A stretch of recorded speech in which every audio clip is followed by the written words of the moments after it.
हर घर जल का सपना, लेकिन विंध्य के कई गांवों और शहरों में लोग आज भी बूंद बूंद पानी के लिए तरस रहे हैं। कहीं हैंडपंप हवा उगल रहे हैं, कहीं नलों से गंदा पानी और सीवर मिला पानी निकल रहा है, तो कहीं करोड़ों खर्च होने के बावजूद जल जीवन मिशन सिर्फ कागजों तक सीमित नजर आ रहा है। आखिर जल जीवन मिशन में कहां हो रही है गड़बड़ी? क्यों विंध्य क्षेत्र के लोग आज भी पानी के संकट से जूझ रहे हैं? और क्या सरकारी योजनाओं में भ्रष्टाचार ने लोगों का हक छीन लिया है?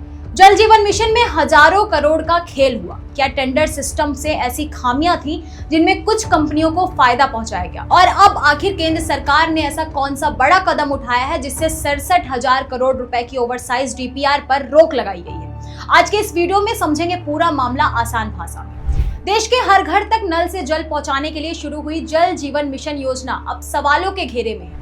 आरोप है कि कई राज्यों में टेंडर प्रक्रियाओं में भारी गड़बड़ियां हुई हैं, लागत बढ़ाई गई और सरकारी पैसे का गलत इस्तेमाल हुआ। अब केंद्र सरकार ने नियम बदलते हुए कई खर्चों पर रोक लगा दी है। जल जीवन मिशन क्या है? सबसे पहले समझिए कि जल जीवन मिशन है क्या। यह केंद्र सरकार की महत्वाकांक्षी योजना है जिसका उद्देश्य हर ग्रामीण के घर तक पाइपलाइन के जरिए साफ पानी पहुंचाना है। लेकिन जांच एजेंसियों और ऑडिट रिपोर्ट्स में सामने आया है कि कई जगहों पर परियोजनाओं की लागत जरूरत से ज्यादा बढ़ाई गई है। सरकार ने क्या बड़ा फैसला लिया? केंद्र सरकार ने अब अस्वीकृत खर्चों यानी नॉन परमिसिबल एक्सपेंसेस की सूची बढ़ा दी है। पहले इस सूची में 7 आइटम थे, अब इन्हें बढ़ाकर 10 कर दिया गया है।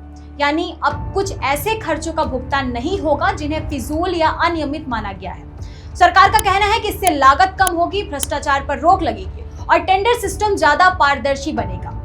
किन खर्चों पर लगी रोक? अब जिन खर्चों पर सख्ती की गई है उनमें शामिल है टेंडर प्रीमियम, योजनाओं का ऑपरेशन और मेंटेनेंस, तय सीमा से ज्यादा पानी का सप्लाई प्रावधान, शहरी क्षेत्रों की अतिरिक्त मांग से जुड़े खर्च। सरकार का दावा है कि करीब 67,000 करोड़ रुपए की ओवरसाइज डीपीआर यानी बढ़ी हुई परियोजना लागत पर रोक लगाई गई है। अब सबसे जरूरी सवाल, टेंडर प्रीमियम आखिर है क्या? मान लीजिए सरकार किसी काम के लिए एक बेस प्राइस तय करती है, लेकिन ठेकेदार उससे कहीं ज्यादा कीमत पर काम करने की बोली लगाते हैं। इसी अतिरिक्त रकम को टेंडर प्रीमियम कहा जाता है। जांच एजेंसियों के मुताबिक कई राज्यों में यही प्रीमियम 30 से 40% तक बढ़ा दिया गया है। आरोप है कि कुछ अधिकारियों और ठेकेदारों ने मिलकर सिंडिकेट बनाया और ऊंची बोलियां लगाई। नतीजा, सरकारी खजाने पर हजारों करोड़ का अतिरिक्त बोझ। राजस्थान का लगभग 960 करोड़ रुपए का मामला इस पूरे विवाद का सबसे बड़ा उदाहरण माना जा रहा है। विंध्य में हर घर जल का सपना आखिर कब होगा पूरा? क्यों रीवा, मऊगंज और आसपास के इलाकों में लोग आज भी बूंद बूंद पानी के लिए परेशान हैं? कहीं हैंडपंप हवा उगल रहे हैं, कहीं नलों से सीवर मिला पानी निकल रहा है, तो कहीं करोड़ों खर्च होने के बावजूद जल जीवन मिशन सिर्फ कागजों में सिमटा नजर आ रहा है।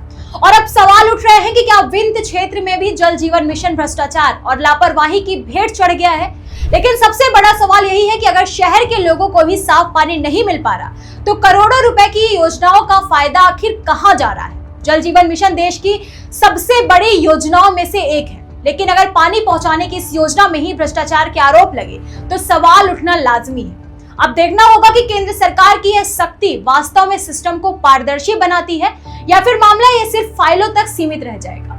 अगर आपको ये वीडियो पसंद आया हो तो वीडियो को लाइक और शेयर जरूर करें और ऐसे ही आसान भाषा में बड़े मुद्दे की जानकारी के लिए जुड़े रहिए हमारे साथ। धन्यवाद।